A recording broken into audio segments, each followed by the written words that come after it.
Okay, so the first thing I want to talk about today is related to the question that one of you asked me after the class last time is about the relation between the area of D sigma and dA. Right? So last time I told you that the relation between this area, this small area D sigma, right, and its projection dA, right? So it's related by this equation here, right? So basically, you just need to take the cosine of the angle between the z-axis, the z hat, and your normal vector. Then you get dA, right? So and although I gave kind of a proof in these two slides, but perhaps it was not so transparent still why it is there's we can have this simple relation between the D sigma and dA. Okay, so this is the first thing I want to talk about, and then after that I will talk about one more example on how to find the flux, okay, using the surface integral. Okay, and then I'll give you one tutorial problem. Okay. So here, see. So the question is the following, right? So I have this. Let's say I have this parallelogram, right? Just like the what you just saw. Okay, and then I have this projection. Okay, so this is a projection. So in fact, so the proof that I'm going to give, okay, is not restricted to a small area. Okay, it doesn't matter how big your D sigma is actually. So let me just call, so that's why let me just call this sigma, and let me just call the projection A. Okay, so the question is that we want to try to actually show that this sigma times cosine theta is A. Okay, and this cosine theta, of course, right, as I said already, right, is the angle between the normal vector of this plane and in this case the z hat, right? So that means we want to show that sigma n hat dot z hat equals A. Okay, so this is what we want to show. Okay. So first of all,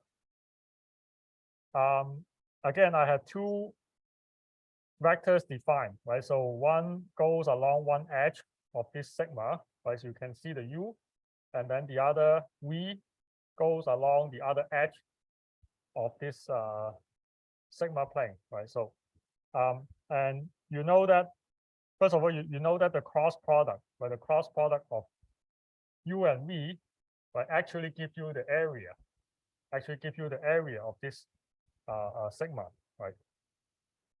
And also, if you actually do the cross product u cross v, right, the direction, and it will give you a vector, right? The magnitude of that vector is the area of this green plane, and also the direction is parallel to this n hat vector, right? So that means this is equivalent to say that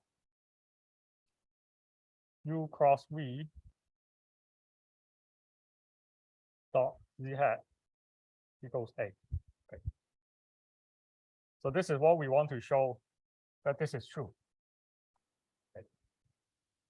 So what I'm going to do is that I'm going to do the projection of this u vector onto the xy plane. Okay, so this is the projection of the u vector onto the xy plane. Okay, so this is what I call u prime. And then similarly, I want to do the projection of this v vector on the xy plane. So this I call v prime. Okay. So now you can see the relation between this u vector and this u prime vector is that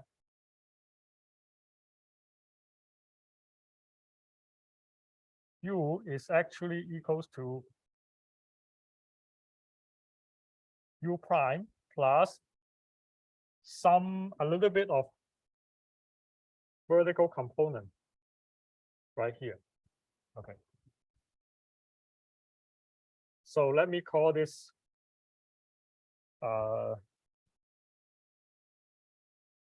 delta z1 z hat. Okay. So remember, I'm not talking about infinitesimally small region. So this delta z1 can be big, can be small. We don't care actually. But in any case, this u can be written as this u prime plus this vertical part here, right? So similarly, I want to call this maybe a bit difficult to see, but it is a little bit the vertical part here. Okay, this I call delta z2 z hat. So then again, if I want to find v, it can be actually expressed as the v prime plus the vertical component here. Okay.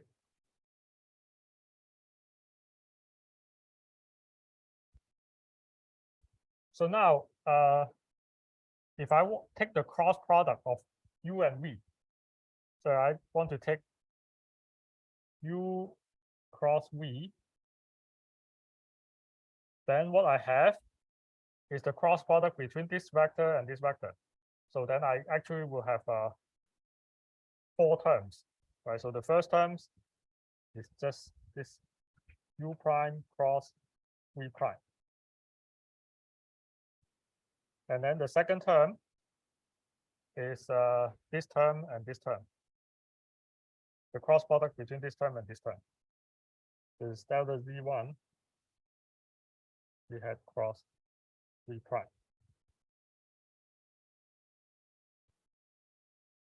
And then the third term is this.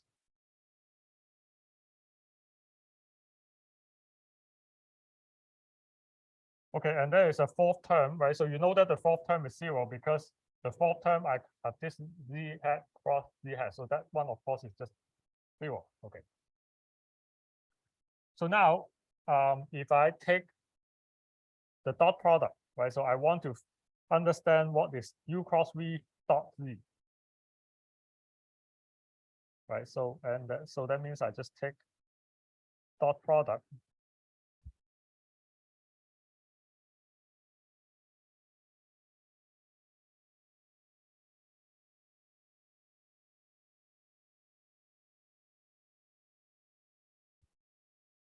for both sides of the equation.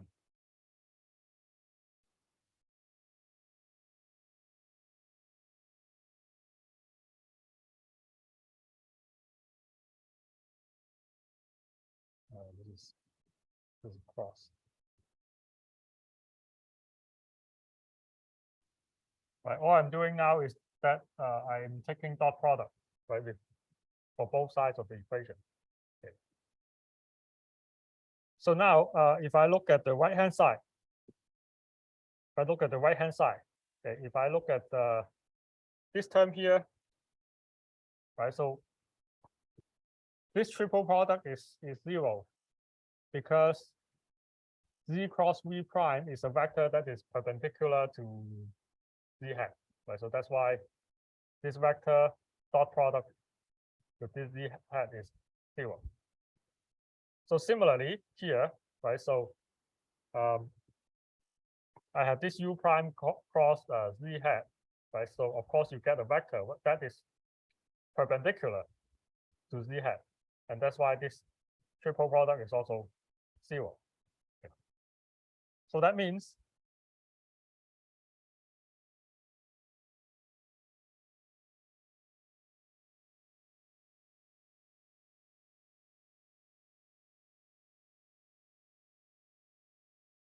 Right, so this is what I got. U cross V dot Z is actually just equals to U prime cross V prime dot Z. But now if you look at the right hand side, right? So the U prime cross V prime. So what would that be? The magnitude of U prime cross V prime would be the area A, right? That's exactly the area A. Okay. So and then you take the dot product with Z hat, does not change anything, right? So this is just a unit vector. After you take the U prime cross V prime, you will got a vector that is parallel to the Z hat anyway, right? So that means the right hand side, right? So this whole thing, so numerically it is A. Right. So then we finished the proof. So U cross V dot Z is actually the area of the projection. Okay. Okay, so I hope from here is clear how it works, right, for the differential area element. So last time we talked about how to do this surface integral, right, to find the surface area. Right, so we are doing this kind of integral here, and what we need to do, right, so is that this d sigma, this d sigma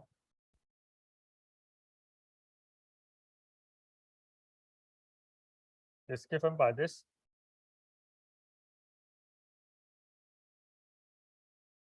I hope after this proof here, you are now convinced that this d sigma and this dx dy, which is dA, is related by this, right?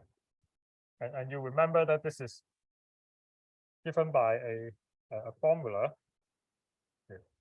But because the n hat can be found by using the gradient vector.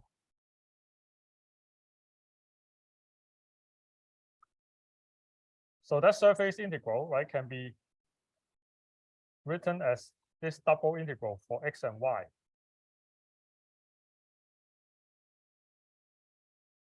Right, this is, I'm just basically repeating what I've told you last time, right? Just a quick review, right? So and when you take the integration limit, right? So that's not difficult, right?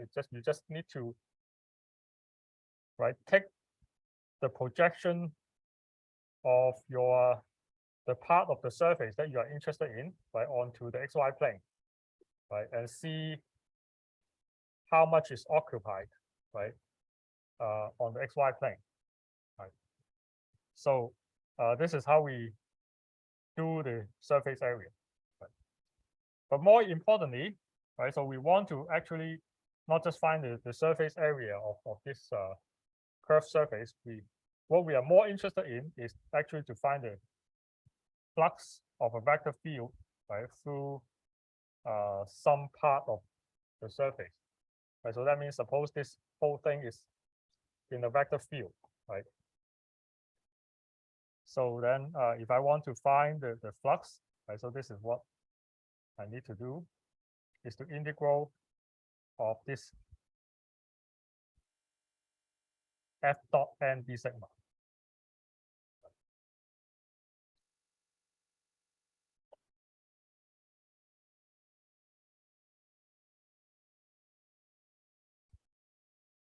So remember, how do we find n? N is given by, right, the gradient of g divided by the magnitude of the gradient of g. And then this d sigma, of course, is given by here. So then this is given like this.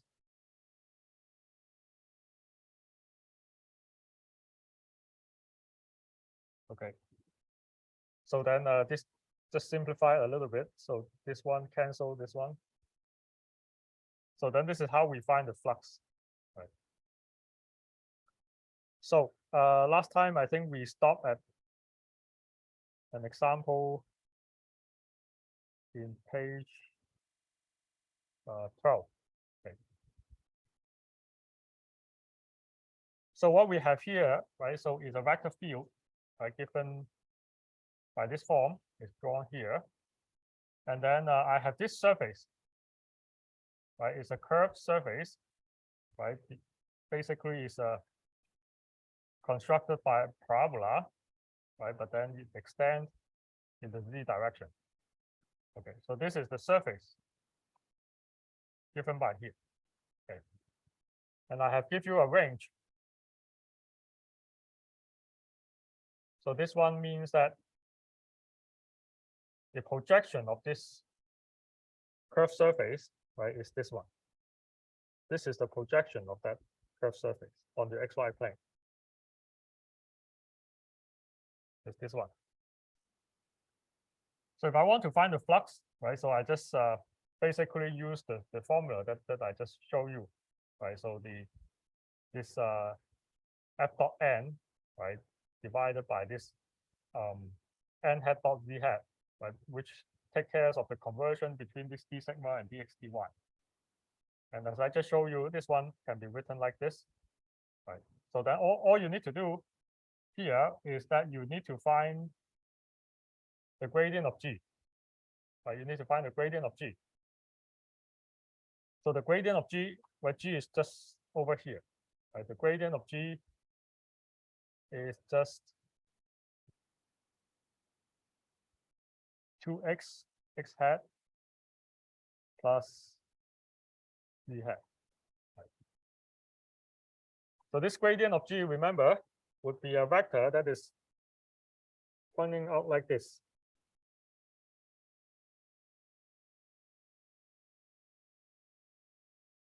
Right? It's normal to the curved surface. Okay.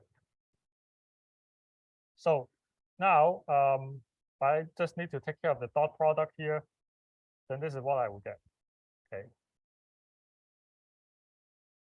So, and in this case, right, so the integration limit, right, for x and y are easy to set, but because I told you that this is just form a square region in the xy plane. So that's why for x, you go from -1 to 1. For y, you also go from -1 to 1. So this double integral is just something straightforward. Okay, and then you get this. So notice that when we take the gradient, when we take the gradient, right, so it happens that the vector is pointing out like this. Right. So you can always have the other choice. Right. If you take the other choice, that means you do a minus sign. Then you are talking about the vector, right, kind of pointing in. Right, pointing inside this curve, this region bounded by this curve boundary. Okay.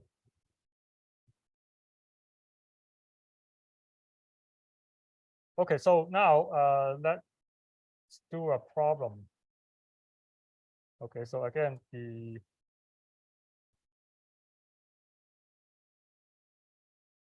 tutorial problem for today is this one. Okay, so again, you can find this on Blackboard, and this question is actually quite similar to what I just talked about, right? So that, but this time, right, the curve, right, is a slightly different shape. Okay, so there are 3 parts in this question here. So first, find the surface area. Okay, so the second is that I suppose this surface, so you just consider is a thin shell, and then if it has a uniform density, okay, find the position of the center of mass. Okay. So the part C is that if I have a vector field, right, in this region, right, I want you to find the flux through the cylindrical surface.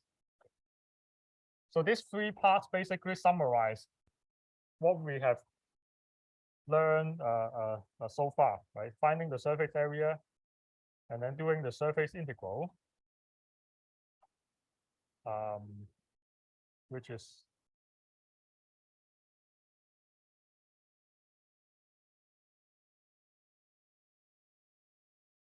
which is this slide here. And then finally, find the flux. So all the three parts are not necessarily connected to each other. Okay.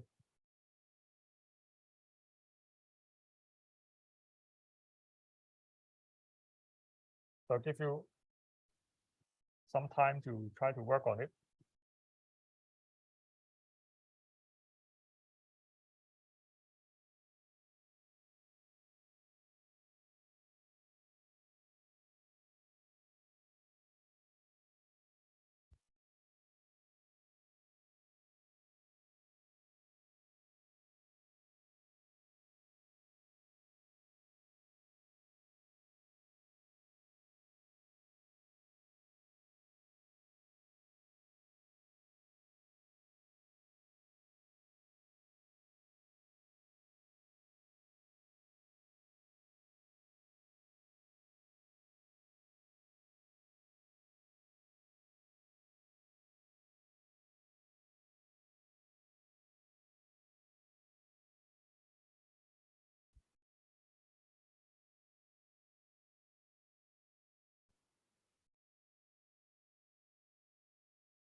So for the first and the second part, of course, you might find it much easier to use the cylindrical coordinate, but here let's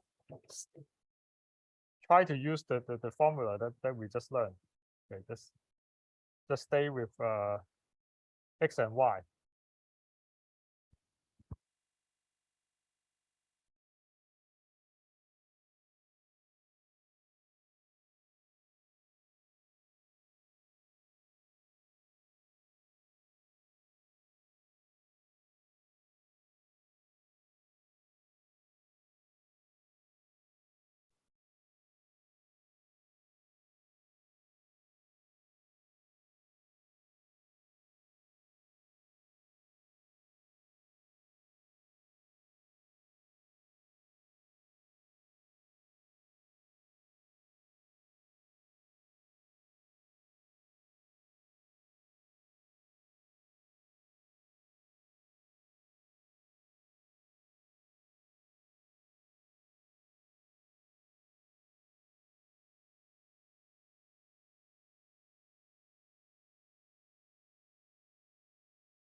Okay, so the first step, of course, is to write down the equation for the curved surface, right? So I told you that this is a cylindrical surface, right? Then of course, the equation you will have, right? So is y square plus z square equals 1. Right, so this is the equation for the surface. Right, so or right, so I can write it as y square plus z square minus 1 equals 0. Right, so this is how I set my g function. G x y z is given by y square plus z square minus 1. Right. So then we need to find what do we need to find first? Is the gradient of g, right? Because we want to find the normal vector. So the gradient of g is given by 2y y hat plus 2z z hat.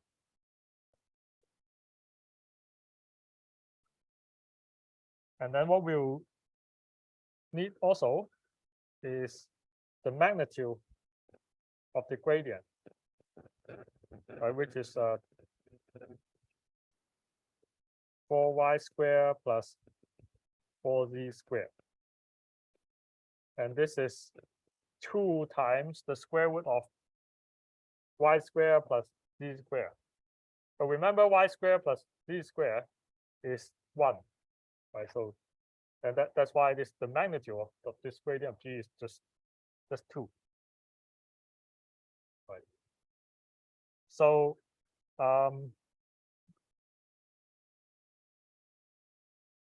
then I need to find this factor here, right? The magnitude gradient divided by the magnitude of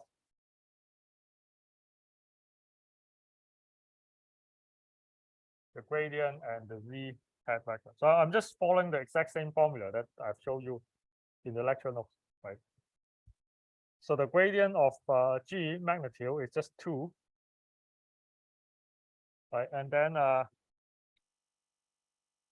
dot product of gradient g with this z hat is what? 2z. So I don't need to care about the magnitude sign anymore, because in our region, I know that I'm only going to talk about z greater than 0. Right, so then this whole factor is 1 divided by z. Right. So then now, right, so the surface area of the half cylinder, right, it's given by this.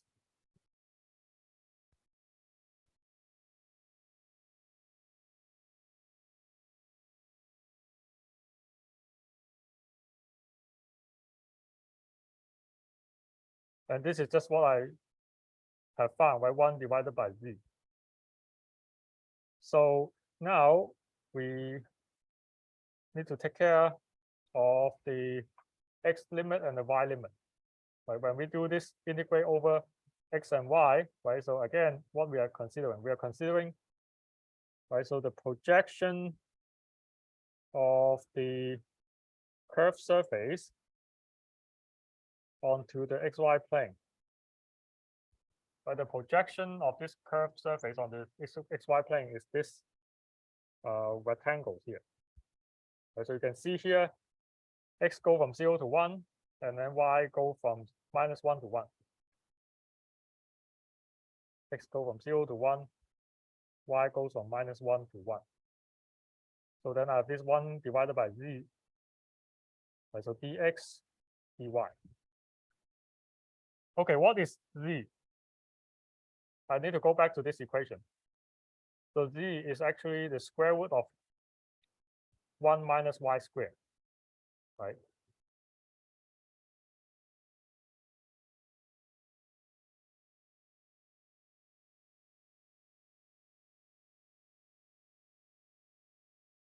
So of course, z won't be equals to minus square root, right? Because I'm talking about the upper half. Okay, so I need to do this double integral, right? So I do the x first, right? The integrand has nothing to do with x, right? So integral over dx is just 1. So then I just need to do this one.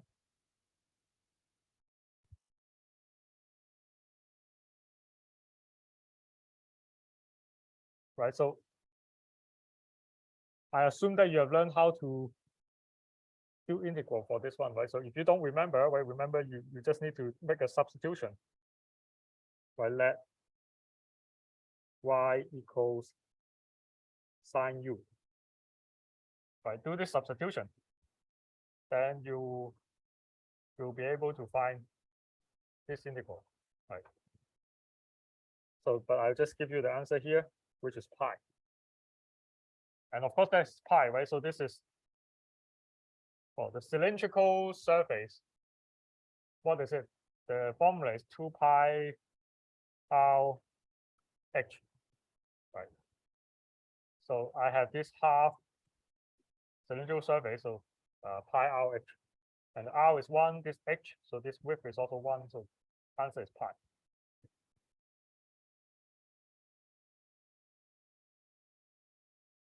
Okay, so second part. So now I treat this surface as an object, right? Some kind of a thin shell, okay, and then it has a density of rho naught, which is just a constant. So this is just a uniform density object, and I want to find the position of the center of mass. Okay. So center of mass, you still remember the formula, right? So I have x bar, y bar, z bar. What is it? So this is equals to the integral of this.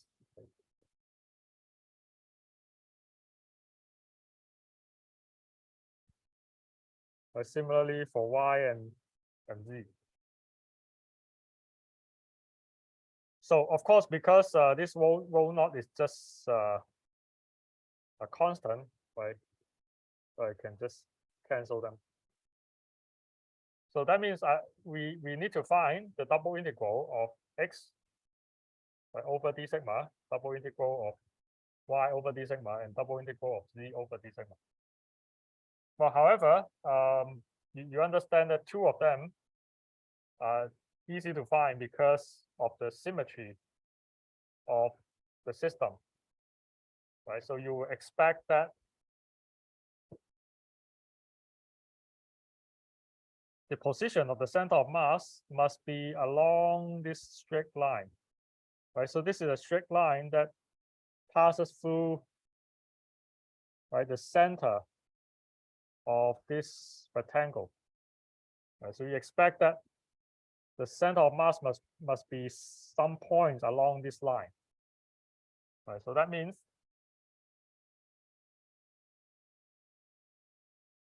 x bar and y bar are easy to find, right, because of the symmetry. So this x bar must be at 0.5, and then this y bar must be at 0. Right? So the only thing that we actually need to calculate is the z bar. Okay. So let me do it down here.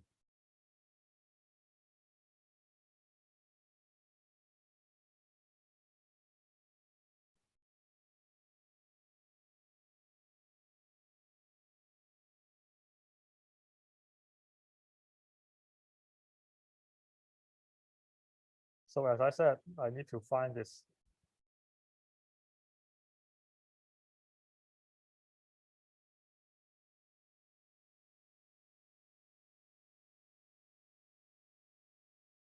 Right. And I cancel the rho naught. Right. So the numerator, right? The I'm sorry, the denominator is something that we have found already, but because the denominator is just the surface area of this this shell, right? So, and this is just pi.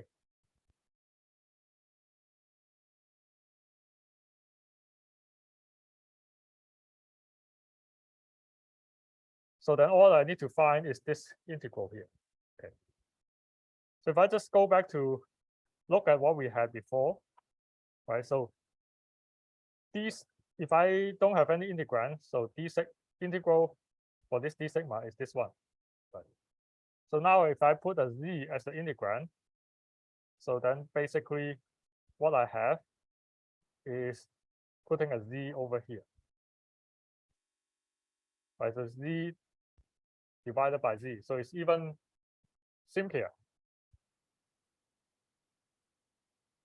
right? So this is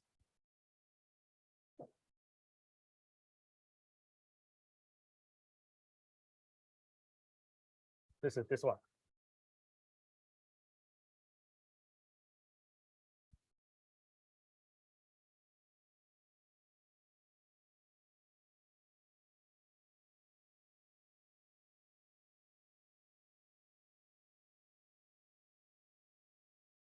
So then it's just 2 divided by pi.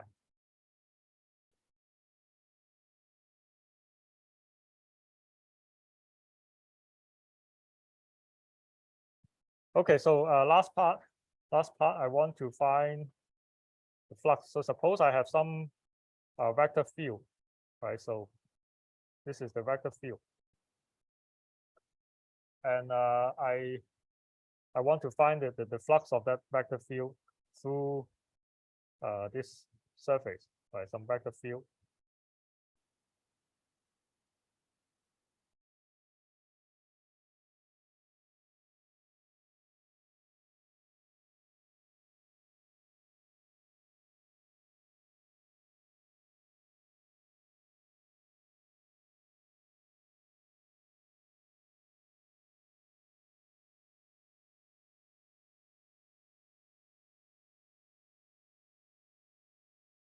So and just following the same procedure that we have learned. Okay, so this f dot, what is n?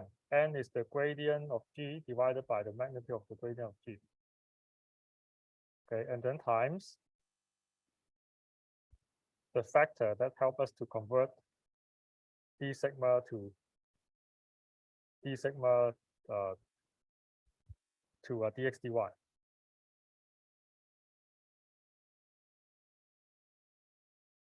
Right. So this one cancel. So again, the integration limit is the same, but the integration limit is the same. From 0 to 1, minus 1 to 1. So f dot gradient of g divided by the z component of the gradient of g.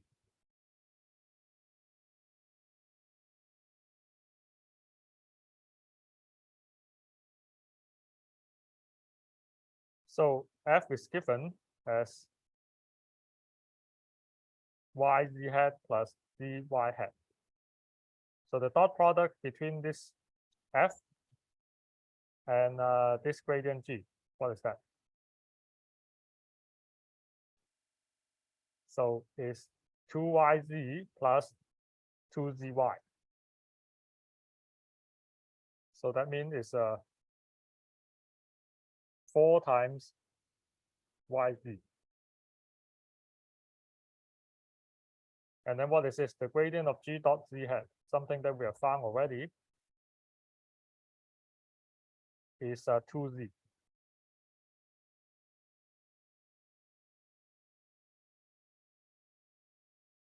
So cancel the z factor. So then it's just a double integral for 2y.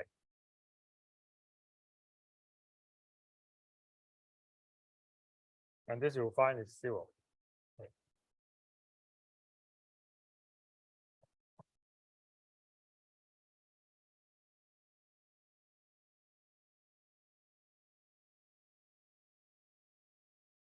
Okay, so now we can take a 10 minutes break. Okay, we'll come back at 12:25, and we'll continue on the next concept.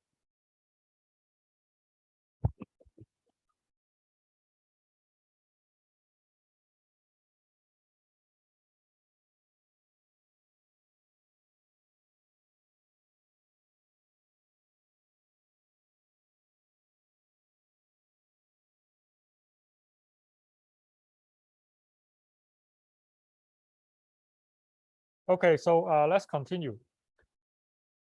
So just now we have been talking about flux, right? So, but the surface that we are considering is known as the open surface, right? A surface that has a boundary.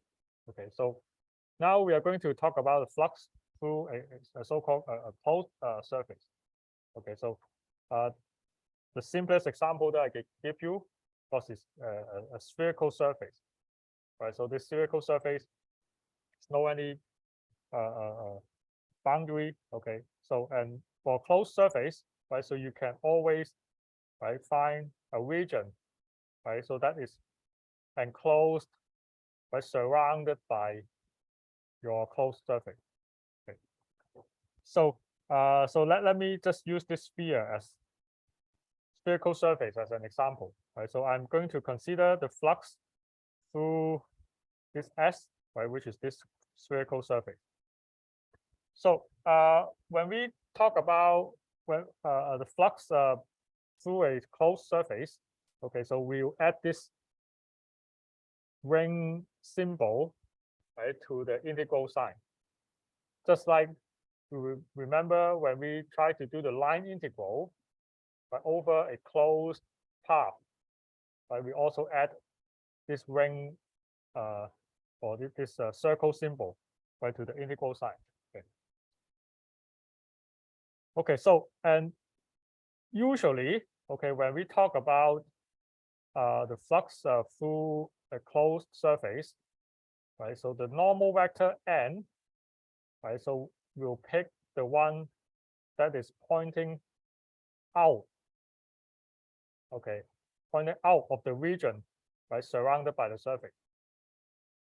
This is usually how we do it. Of course, you can define the other way, but just usually, okay, we will find this the flux in this way. So so practically, how do we do it? How do we do the integral? Right, so in principle, what you can do is that you can cut this closed surface into two halves. Then then now you have two open surfaces, right? So you can cut it to two. You can cut it to even more, but you can always cut this closed surface into several pieces of open surface, right? And then now you have the open surface, right? So then you just use the same method that you have just learned, right, to find the flux for this part of the open surface, and then find the flux through the other part of the open surface, right, and then add the result together, right? Then you got the flux, right, through the entire closed surface. Right? This is one way you could do it. But so it is not always necessary. Okay, as we'll learn later, right? So when we do use spherical coordinates to take care of this spherical boundary, right? So the flux through a closed spherical surface can be conveniently expressed just in one integral. Okay, but I'm just telling you that okay, in practice, if it's not convenient to do the integral, right, for the entire closed surface in once, then you can always break it down to two or even more parts, right, and then find the flux and then add them together. So here, right, for example, I have this cubic surface, right, this box, okay, and then I denote this by S, right? So then if I want to find the flux, right, through this box, right? So what I need to do, right, of course, is convenient. This time is convenient to, how do I divide it? Divide it into 6 pieces, right? There are 6 phases, right? So then I just take care of the flux over through each phase, right, individually. So that's why here I can just write it as a sum of 6 integrals. Right. So for example, right, so if I actually try to do it, so okay, if I want to find the flux, right, for the 6 phases individually, I need to first of all find the n vector, right, individually. Right, so for example, this one, then the n vector is pointing this way. So this is x hat. So the one kind of at the back pointing the opposite way. But because, as I said, the convention is that usually we take the normal vector to be always pointing out of the enclosed region. Right, so then for this phase kind of at the back, then my normal vector is minus x hat. Okay. And then for this one, this one to the left, then my n vector is minus y hat. Right, this one on the right, y hat. And then the top one, of course, is z hat. Bottom one, minus z hat. Right. And now, if I want to find the d sigma, right? So what would I do? So if I consider this upper one,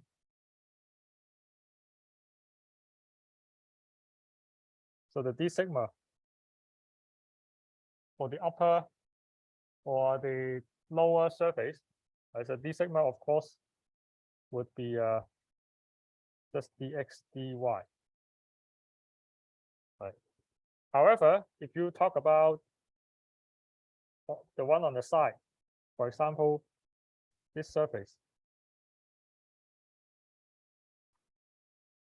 then the d sigma over here would be right, because it's parallel to the yz plane, so it will be dy dz and so on. Okay. So now if I actually give you a vector field, okay, f equals x hat plus y hat. Okay, actually I meant to say x hat plus y hat plus z hat. Okay, so and if I want to find the flux, how do I do it? Right, so this is a very, very simple case, right? Because this vector field actually does not have any xyz dependence. Okay, so it's a very simple field. Okay, so now if I want to find, for example, I just do one of them, right? So if I want to find the top surface, for the top surface, if I want to do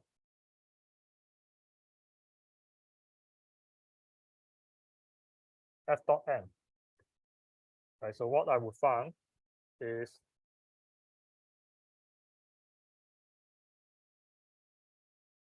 the z component of this f, which is z hat, right? Dot product with this n hat. For the top surface, the n hat is also z hat, just one. Okay. So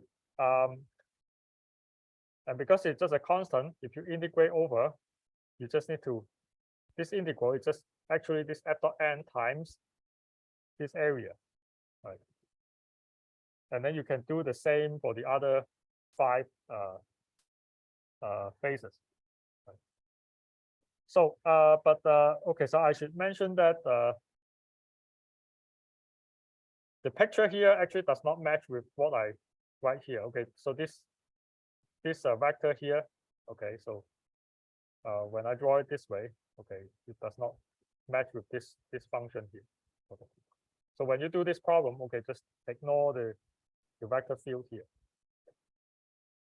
So, but anyway, this is a very simple example. That the idea is just that we, in this case, right? So I have this closed surface, right? So you just need to divide different parts of the surface, right, and then do them individually. So now, what we are going to do is to look at an infinitesimally small cube. Okay.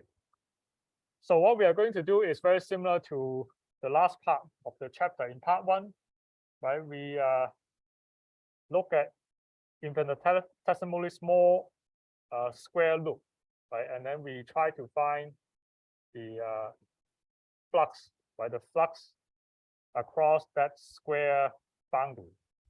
So here the idea is the same, but because we are in 3 dimension now, so we are now trying to consider a 3-dimensional cubic region, right, instead of just a 2-dimensional square region. But I'm asking the same question. I'm just asking the flux, okay, the flux through this cubic surface. Okay.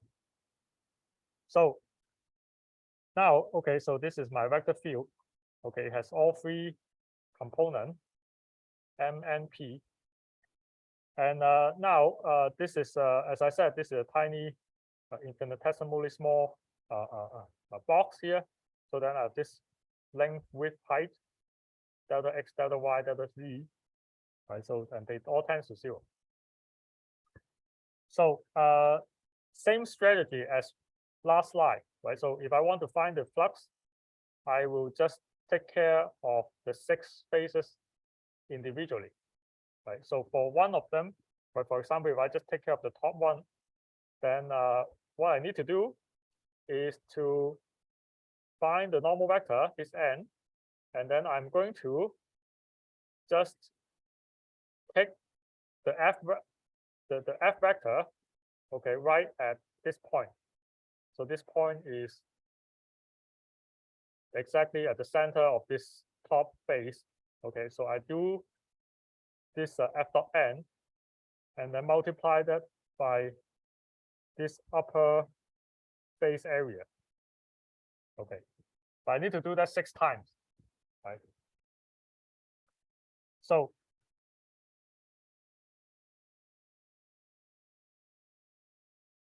one more thing. So I assume that the center, okay, so let's say the center of this box, okay, has a coordinate of x, y, z.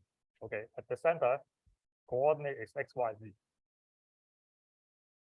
So now I told you that I have 6 faces to take care of. So I'm going to group them into 3 groups. Okay, so I have top, bottom as the first group. Okay, so and then this kind of this left and right will be the second group. Okay, and then this front and back will be the third group. Okay. So now let me just consider the first group, which is the top face and the bottom face. I want to find the flux through the top face plus the flux through the bottom face. Okay. So what do I need to do? Right. So for the bottom face, right at this point, so this will be my vector field, right? F x y z plus delta z divided by 2. Okay. So why is that? Because as I told you, I assume that the center of the box is as x, y, z. Right? So that's why at this point is x, y, z plus delta z divided by 2. Okay, half of the height of the box. So similarly, for the bottom face, right at the center point, the f is f x, y, z minus delta z divided by 2. Okay. So I need these two to find the flux for the two phases individually. Okay. So the top one first. The top one is this first term here. Okay, so top one is the dot product between this one and this normal vector, which is positive z hat. So then I have it here. And then I need to multiply the whole thing by the area, okay, which I call delta A. And that delta A is just delta x times delta y. So now for the bottom one, right, so very similar. So I need to take the f at this point, right? But this time, of course, my normal vector is not positive z hat, it's minus z hat. Because again, as I said, I'm always looking for the normal vector pointing away from the enclosed region.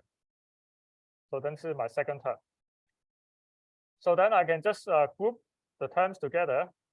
Okay, so this f dot z means the z component, right, of this f. Right, that's why this f dot z can be written as p xy z plus delta z divided by 2. So similarly here, this is f dot z. I have this here, and of course the minus sign comes from the minus sign in front of my normal vector. Okay. And then what I do here is just write this delta A, right, as this delta x delta y, and then I divided the whole thing by delta z, and then multiply back by delta z. Okay, so then I have this fraction, right, times delta x delta y delta z, and this delta x delta y delta z, well, that basically, well, that exactly is the volume of this box, right? And this fraction here is the partial derivative of p with respect to z. So that's why this flux, right, through the top and bottom can be written as partial p partial z times dv. Okay. So I only take care of one pair. I have two more pairs. So you can try to use the same argument to do it. And then what you'll find is two more terms. Okay. So you'll find that, right, from this and this, you'll find this. And then from the other two, this one and this one, you'll find this. So then now if I want to find the total flux, right, through all 6 phases, then it's the sum of these 3 terms. Okay, the sum of these 3 terms. So sum of these 3 terms, so this sum of these 3 partial derivatives times dv. That's the total flux. So remember what we had when we consider 2-dimension case, right? When we consider the flux across a square loop, right? So at that time, we had this. Just remind you.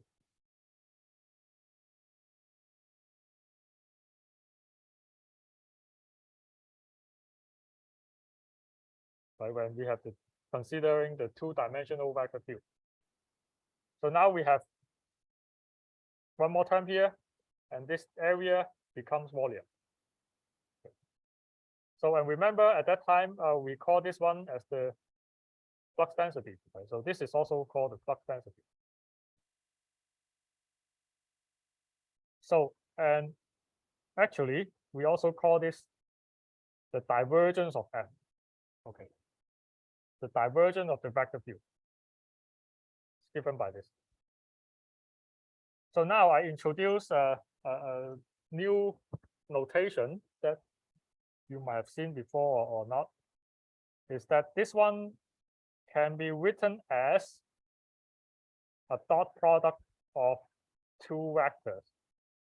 Okay, but the first one, okay, if you look at the first one, is something that we call an operator. Okay, because if you just look at the first one alone, if you look at the first one alone by itself, it does not mean anything, right? Because it's doing partial derivatives, but on what? Okay, so that's why the first one, okay, by itself, okay, is known as an operator. You need to always put another vector or another function behind this operator, okay, in order for it to do operation. Okay, so that's why, so this one is called an operator. Okay. So, and in fact, this inverted triangle is something that I have already introduced in chapter 1 when I talk about gradient. Right? You may still remember. But when I talk about gradient of f, right? Gradient of a scalar function, right? You still remember when I talk about gradient of a scalar function is given by this.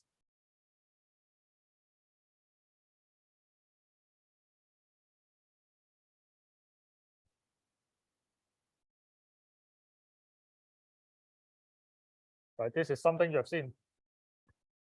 And now you can also see that this gradient of f, right, can be written as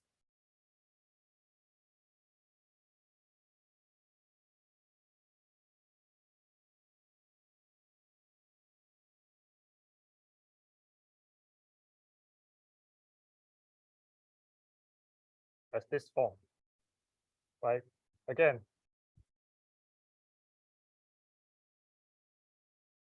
this is the operator. So this is what we call the del operator. Okay. So you always need to put something behind it, right, in order for the whole thing to give you something that makes sense, right? So for example, the gradient of f, right? So you're putting a scalar function right behind this del operator. Okay. So in this divergence of f, right? So we are putting a vector function right behind this operator, but with a dot product. Okay. So therefore, okay, so the divergence of f will also be denoted by del dot f, right? Because it looks like the dot product between this del operator and this vector field f. Okay. So this is what it means. Okay.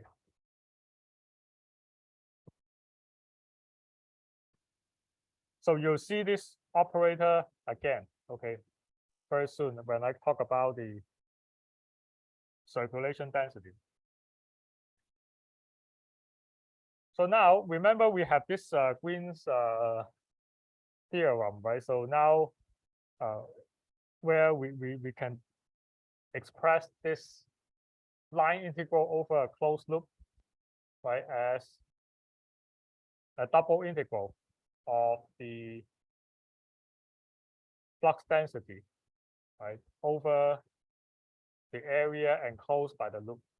Okay, so now we are doing something very similar, but the 3D version of it. Okay. So I think you understand the trick. I'm just extending the same trick from 2 dimensions to 3 dimensions. Right. So what I'm considering, I guess, is this rectangular box. Okay, this rectangular box. So it's defined by this closed surface S. Okay, it's a big one. Okay, it's not a small one. So now I want to find, right, I want to find the flux through this entire rectangular box. Right. So what I do is that if I divide this region V, right, into 2 halves, right, so then I have this 2 smaller boxes.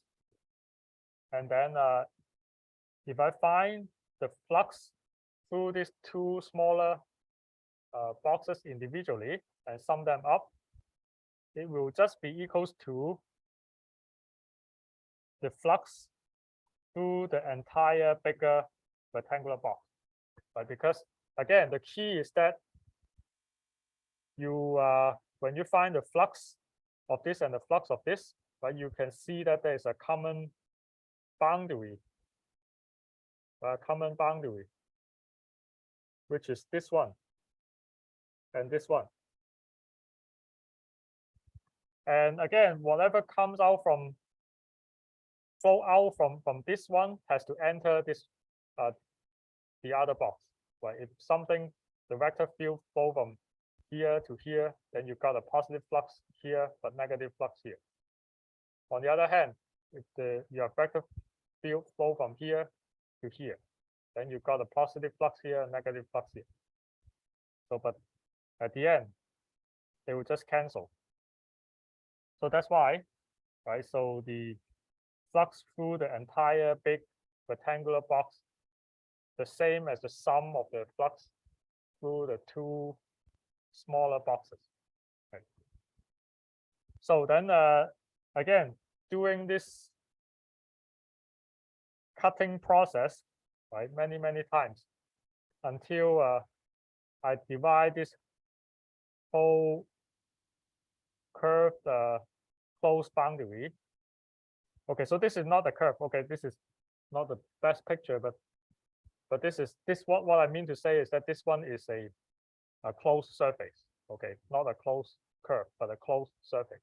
Okay, so you could just imagine that you cut this region in this closed surface, right, into many infinitesimally small cubic region, right, and then you have this box surface Si for each region. So now, if you sum the flux through all the small boxes, right, and that would be equals to the flux, right, through the entire big closed surface. And remember, when we talk about infinitesimally small this cubic boxes, right? So that this one can be written as the divergence of F, right, times the volume of that box. Right? So that's why this sum can be written as the triple integral of this divergence of F, okay, over the entire region enclosed by S. So this is known as the divergence theorem. Okay.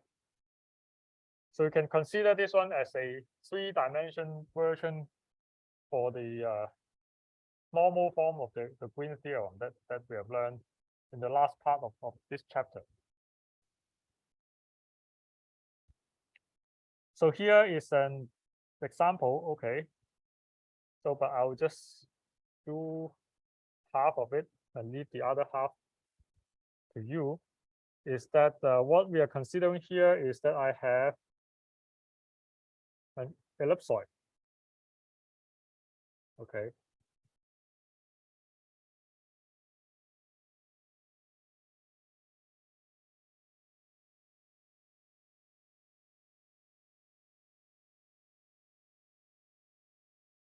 Ellipsoid like this, right? So I want to, and then I have some vector field in the region.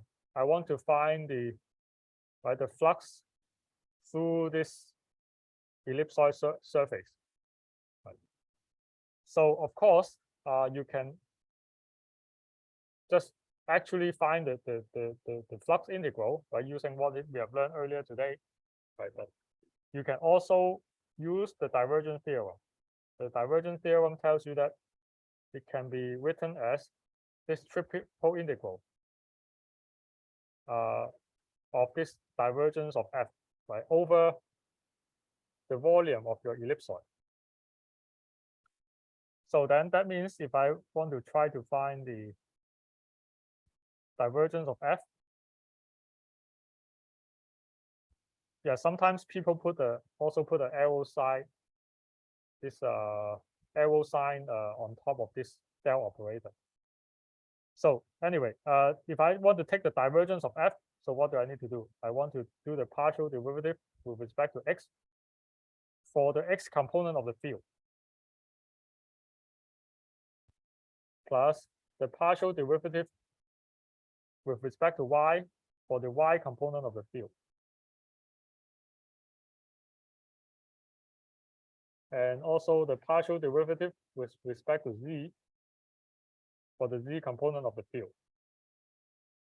And it's very nice that you see that they're all zero. So it's zero, then you don't even need to worry about doing the triple integral, right? So it's zero anyway. So in this case, right, the flux, right, through the ellipsoid surface is actually zero.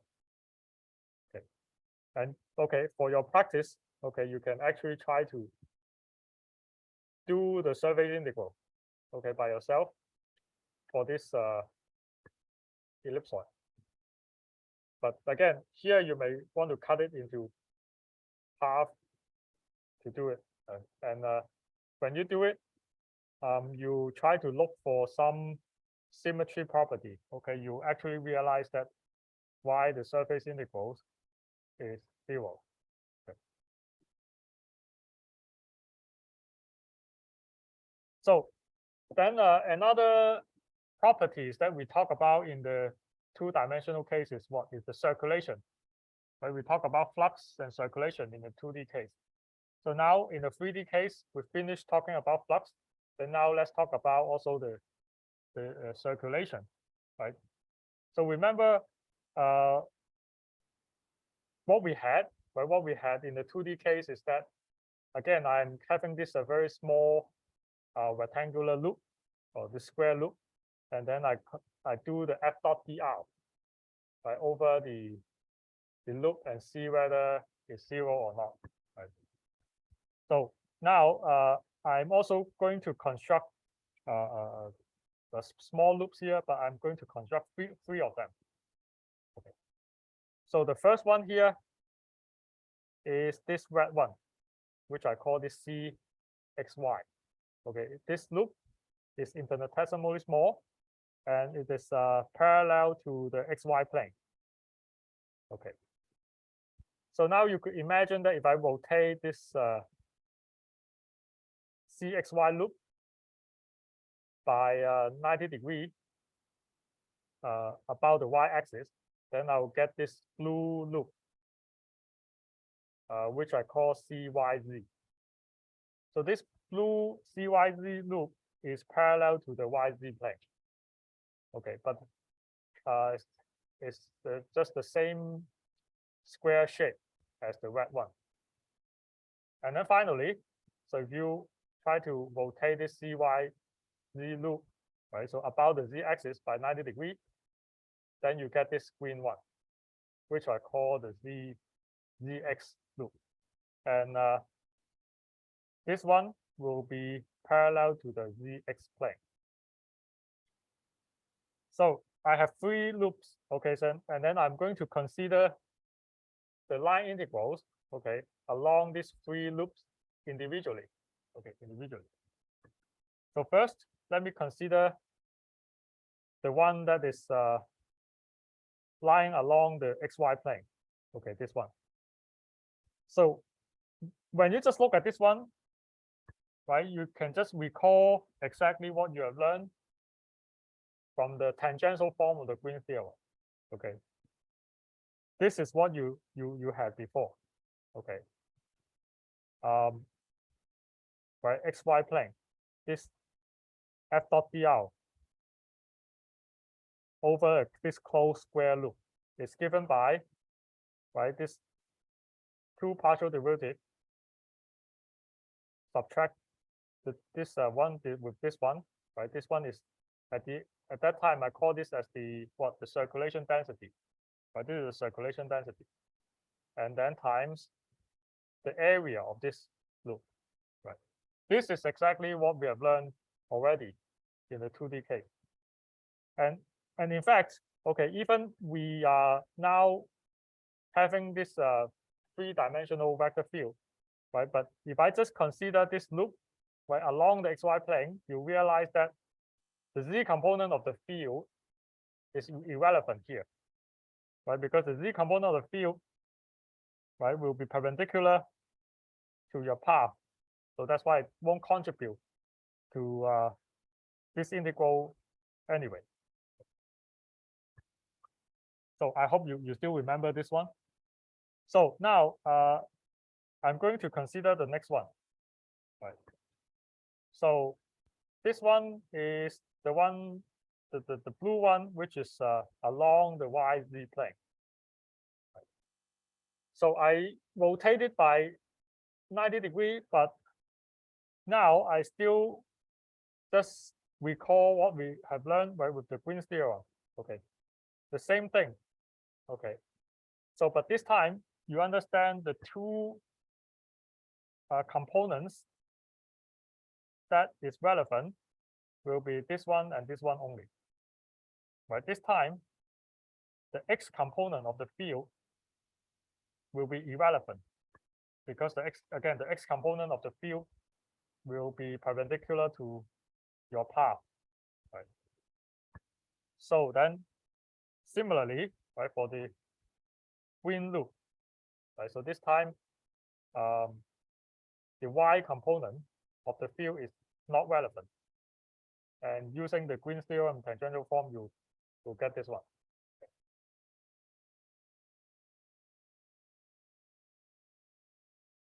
So, and you will see that for each case, right, I draw the normal vectors.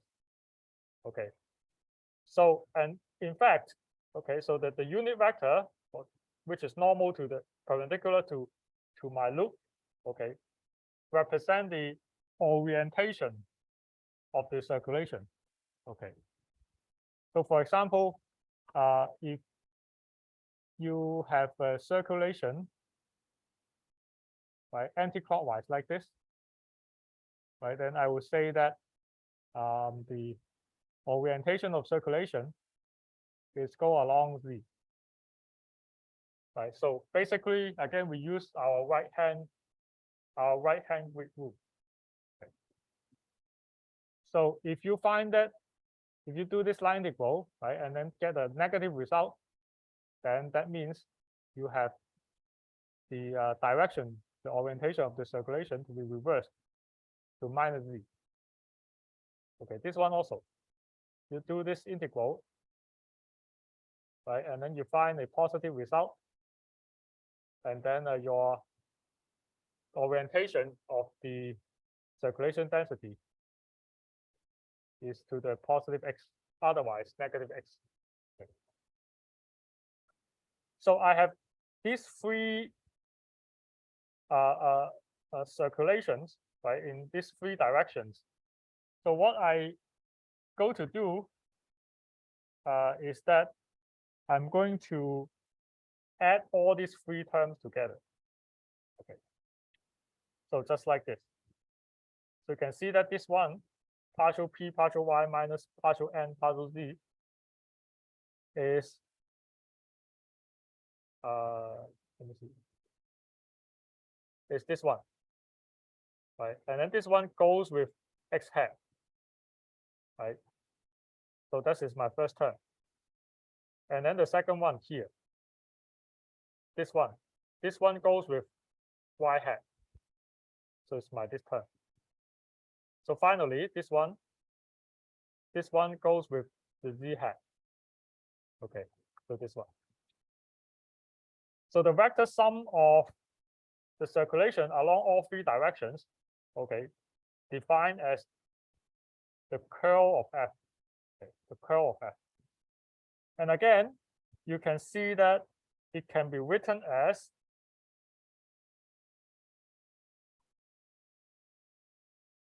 some kind of well, in this case, a cross product, well, of my del operator and my vector.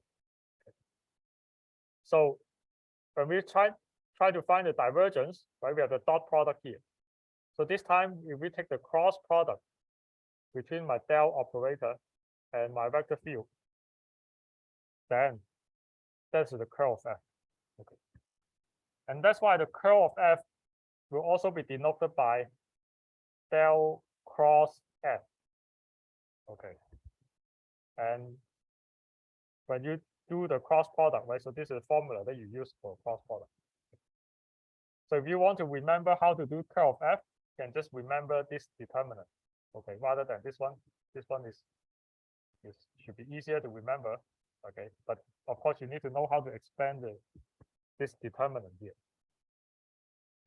So one thing to notice is that, remember last time when we talked about this conservative field in 3 dimensions, where I have these 3 conditions that we need to satisfy, right, for their partial derivatives for different components of the field. So, and now if you look at the curl of F, okay, you see that each identity, each equality corresponding to the 0 of each component. Okay, for example, if I have this partial m partial y equals partial n partial x, so that means the z component of the curl of F is 0, right? And for this one, that means is the x component to be 0, and this one is the y component of 0. So that means if I have conservative fields, so the curl of F is 0. So no any component. So therefore, if you want to test whether a field, right, in 3 dimensions is conservative or not, okay, one quick way to do it is just that you just take the curl of F and see whether this is 0 or not. Okay.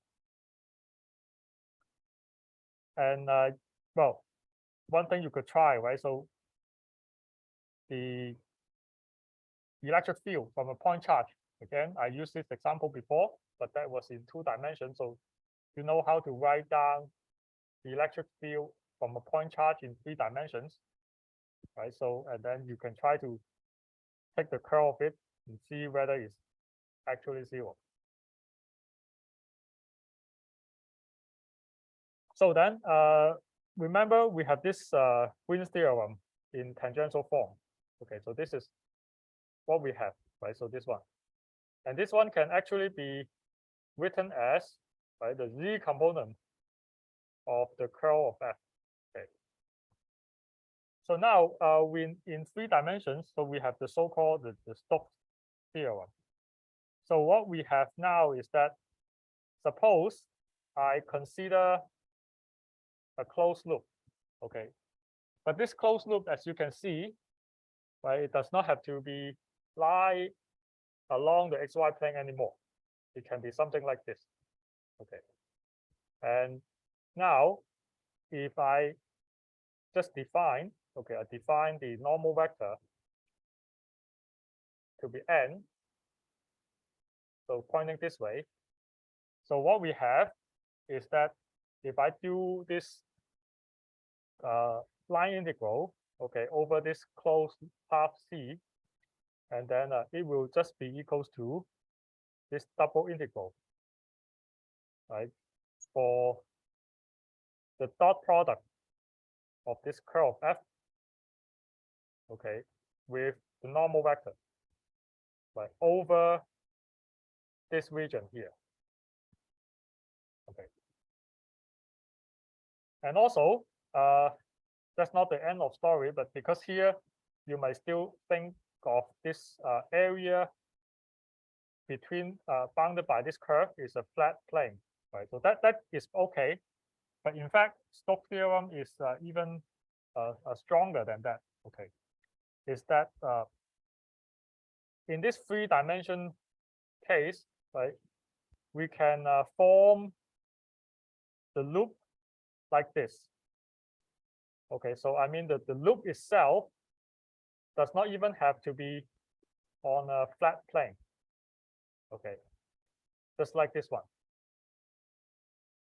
And then the surface enclosed by this loop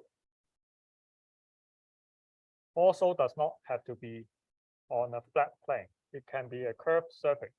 Right, so I use this analogy. Right, so using this example of this, what is it? This soap film. Right, so if you consider the tangential form of Green's theorem, basically you are considering a perfectly loop which is lying on one plane, and then the soap film between this loop is just a flat film. Right, so the whole thing is on a plane. So this is what we had with the Green's theorem. But for Stokes' theorem, right, you are free to choose a loop that looks like this. Okay. So you could imagine that if you have a loop like this, right, then the soap film that you form will also be curved, right? It could be like this. Okay. And also another example, okay, so even you have a loop to be on a flat plane, right? The soap film you can form can be like this, a bubble shape, right? It is still okay. So that means when you do the line integral, right? When you do the line integral, of course, once you define the loop C, then there's only one way to do the line integral, right? However, if you want to convert that into this double integral, there are many choices. Okay, you can consider the surface like this. Okay, you can consider another surface like this, or another surface like this. Okay, any surface that you want, any shape, as long as it is bounded by this loop C, then this Stokes' theorem would work.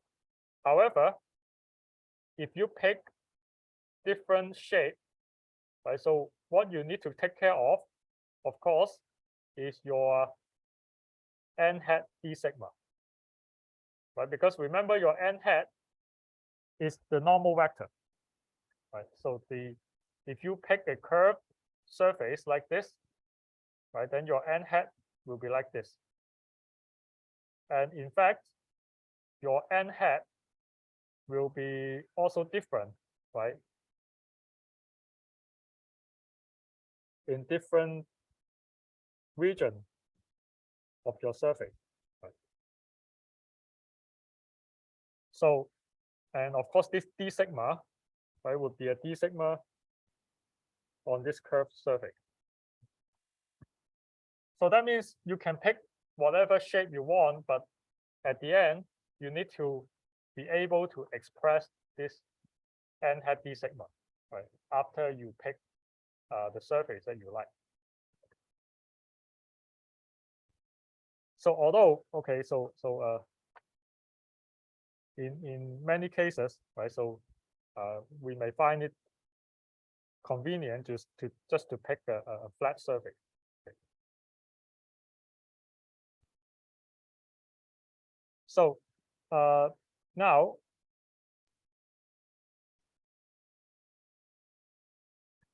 we have already learned all the theorems in this part, but what we need to do next is to basically consider the same thing, right? The flux and this circulation and this diversion, but in the other two important coordinate system that you use a lot, which is the cylindrical coordinates and the spherical coordinates. Okay. So maybe I'll just start a little bit. Don't have much time, but before moving to the part 3 of this chapter, right? So basically, I need to introduce again, different coordinate system. So in the last chapter, so when we do multiple integrals, I already introduced the polar coordinates, the cylindrical coordinates, and the spherical coordinates. However, we will only talk about how the coordinates convert from one system to the other, but we did not say much about the unit vectors, in different coordinate systems. Okay, so in Cartesian coordinate, of course, we understand that the two unit vectors are x hat and y hat. Right? The x hat is just a vector that is parallel to the x-axis, has a unit 1, right? And the y hat is a vector that is parallel to the y-axis and has a unit 1, right? So, and any vector, right? So, or any here I should say any position vector, right? So if I have a point here, if I want to make a position vector s, right, it can be written as x hat plus y hat. Okay. However, okay, in polar coordinates, okay, so the unit vectors we have are something like this. Okay, so what we have here is, again, I have a point here. Suppose the position vector of this point is given by this r here. Then the two unit vectors I have is this r hat and theta hat. So r hat vector is defined to be a vector that is parallel to my position vector and has a unit 1. Okay. So theta hat is defined to be a unit vector that is right perpendicular to this r hat vector. So theta hat point this way. So, and if you want to convert the unit vector r hat theta hat, right, from x hat y hat, you'll be using this formula. Okay. So why is this formula works is that, remember, in this, let me call this r. Okay. So remember my r position vector r, right, is x hat plus y hat. But x is r cosine theta. And then y is r sine theta. So now r hat is defined to be a vector that is right parallel to this r, but it only has a unit 1. So that means this r hat is equals to this position vector divided by the magnitude of this position vector. And the magnitude of this position vector, of course, is just this r. So that's why my r hat is cosine theta x hat plus sine theta y hat. Okay. So this is what's given here. So now you can see the theta hat. Okay, so theta hat is that. So this is theta. So this is also theta. Okay. And if you just try to break down the x and y component, okay, so you see that this theta hat has an x component of this and has a y component of this. Okay. So now again, the position vector, is can be expressed as r times the r hat. Okay. So I should say position vector.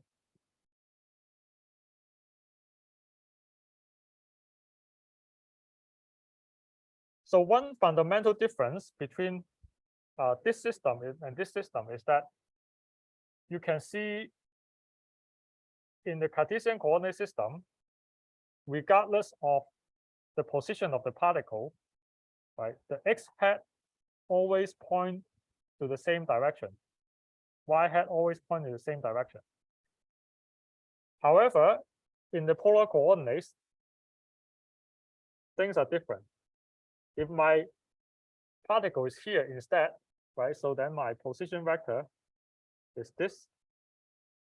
Then my r hat is kind of pointing like this. And then my theta hat pointing like this. So you can see that the direction of my r hat and theta hat really depends on the point that you are talking about. Okay. So at each point, okay, the position, the direction of this r hat is not the same as the other point. And also from here you can see, right? It really depends on your theta coordinate. And then your direction of your r hat and the theta hat will be changing. Okay, so I'll continue on this next time. Okay, and I'll stop here for today.